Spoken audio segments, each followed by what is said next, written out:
Okay, so turn 13 is in the bag. Moving on to 14 shortly, but we'll do a quick overview of the turn that was and see what exciting happened, if anything. I'll give you a bit of a preview. It wasn't that exciting. A lot of running by the Germans, running and making some minor inconvenient speed bumps here that really won't be of any consequence to just remove for the Soviets coming forward here. But we had to try and protect our retreat somehow. So these breakdowns, unfortunately, are what are going to protect it. As you can see, units slowly pushing their way back here. Actually, there was 2 train buses on these two, the rail and the road hex there, that slowed down the pullback. I think I probably would have taken everything out, maybe left 1 or 2 breakdowns, but I certainly didn't want to stop where we did as the Germans there. The Russians just moving forward to meet the German positions is all they did on their half of the turn there, and then the Germans very quickly pulling even further back. Not something we want to be toe-to-toe with here. This is not on our terms as the Germans. Trying to build something back here along this river line and in the hills, getting some artillery going where it can be a little more, I don't know, in our favor to stand toe-to-toe, not completely disorganized and flailing our arms in fear as we run from these hordes. So, yeah, going to see a lot more flow to this part of the map now. I think this open terrain back here is going to be very difficult to defend, I think. The Russians need these rail lines, though, to realistically advance very far. Actually, this road and via Pskov could get some supply quite far up. So, something to think about. But we do need to defend, as I said in my last video, these high pop point targets in Estonia here. So, I have to formulate how we're going to do that as the Germans, but go a little further down the line here.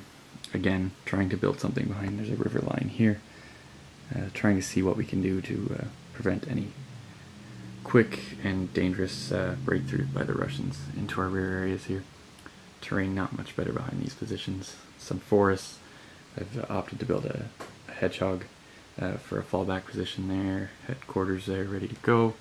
Headquarters there ready to go. So I think we have some backup plans should we need to hightail it out of these positions, which we will very soon. Kind of lacking focus as the Russians right now in this attack. We haven't had a time to build anything. It's been very fluid, and I've kind of just been meeting the German positions as the Russians at the moment, which I think is fine. If the Germans are willing to pull back, and we know that, we'd rather them pull back without any supply expenditure on our part other than some fuel, than trying to fuel or to supply large combats, which really aren't going to have that much effect. Another issue with playing solo is you kind of know where things are going, and you don't always, take those pot shots that maybe you would in a versus game to just try and trip your opponent's forces down. So the Dog of Pills area, formerly the Dog of Pills area, we'll take a look. Those 2 DG stacks actually are Germans. I have to remove those.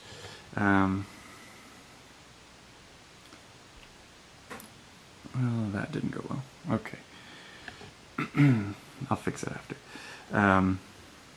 Just, again, pulling back, building some defenses. There's some good defendable terrain underneath these units here. We have the major river on this side. Trying to secure this rail line.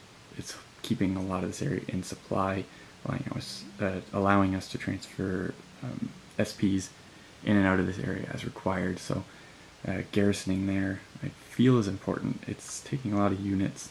They're very spread out and very weak. The tip here is quite strong. I just feel it's somewhat necessary, though. It's a double wide rail, very beneficial to the German player that stays open. Gives us freedom of movement as well between, instead of trying to cut across the field around these terrain obstacles. We can make our way back and forth as needed. The Russians again meeting that position. Some infantry making its way up to there for the Russians as well. Same thing, strat mode units, lots of just shrapnel in this space here trying to make its way up to the east, or the west here, sorry. I'll go up and take a look at the west. Again, this staring contest here persists. A little bit adventurous with the Russians trying to move up to meet that position. Tried to attempt a DG. We were going to maybe move some units forward and attempt an attack on that hex, but we failed on our barrages, so opted against it. Germans happy to lay in wait here until the reinforcements come in on turn 14 and try and build something there.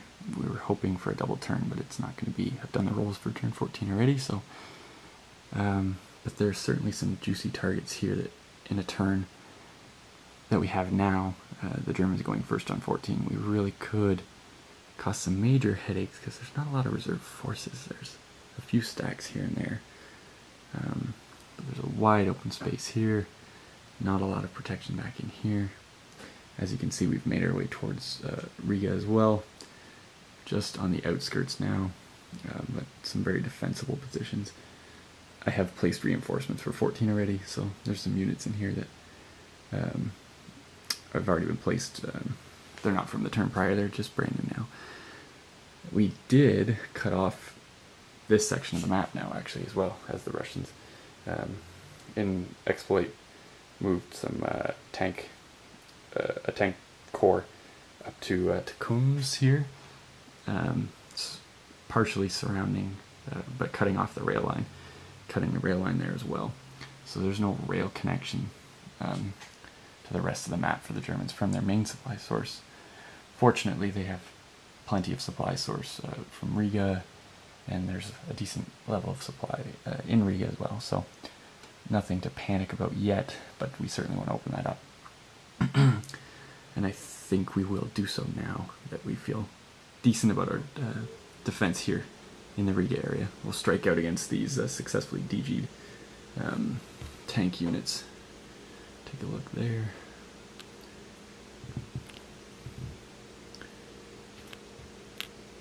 So, we'll see what we can do. See if we can extricate that little guy from out of there, clear the line, and get these rails moving again. The Russians also had a bit of an adventure up to here. Did capture that point. It was recaptured again by the Germans on their half of the turn. So for pop points, we're sitting at 25 pop points for the Russians. Leaves it at 0 VP. 25 was the target for this turn. So very close game. It doesn't feel like it. I do feel a ton better about the German situation right now after this last turn. It's certainly not strong, but it feels stronger, and you'll see my confidence when they show the reinforcements that we're getting now as well. So, coming in this turn, we have this mass of troops here. I'm sorry about the light there. This mass will be entering on this turn. I do not know how I'm going to use it. I think we'll make a straight cut for Riga along the main road. I think that's our plan. We could cause some real problems there. We'll use some of the forces already on map to defend. To defend the flank here. If we can move some of this armor into here, defend some of this position, or even defend the shoulders there. Shoulder here, shoulder there, and do a drive straight through. If we had a double turn, this would be really excellent. There's some strong mobile forces in here as well. We may be able to meet in the middle, and then turn, maybe, and cut into the center here. Actually, that might even be a better idea. We'll have to see what the supply situation looks like as well. Alright. I guess that is that. I'll go fix these stacks I just knocked over. And, yeah, we will get on with the game. Like I said, I do feel way better about the German situation. I don't think it's good, but this game isn't designed for their situation to be good. So the fact that the scores are still even, I feel pretty good about that as well. We'll take a quick look actually at what Russia gets next turn in reinforcements. All these units from the Countess box. So they're not anywhere near as strong as the German reinforcements, but something to meet it and maybe fill some of those gaps in the center there. So, okay. Anything else? We may as well look at the dead pile actually. I haven't covered that in a while here. Oh, glare. Damn it. Alright, take a look at the Soviet dead pile here. As you can see, we've lost a lot of these AR-5 non-repairables early in the game, attacking some of those key hexes. A decent smattering of armor and a very small amount of infantry, surprisingly so. With all the infantry we have on the board, I would have thought we would have had more losses than that. I think there's a lot of step losses spread throughout the forces. Part of the reason. The problem the Germans are having is they have a lot of infantry in the dead pile. Oh. The Latvians have just been obliterated as well, but as you can see, the amount of infantry in here is really crippling. It's quite strong. That's from my speed bump tactics, is being willing to throw away entire divisions to slow the Russian advance. With the score even, I feel like maybe that's worked somewhat, but we're going to pay for it as the game progresses. The Russians can give up steps, the Germans cannot, and there's a lot of German steps sitting in the dead pile here. So, yeah, alright, so crack on with turn 14 and hope the Germans can hold on for a little longer.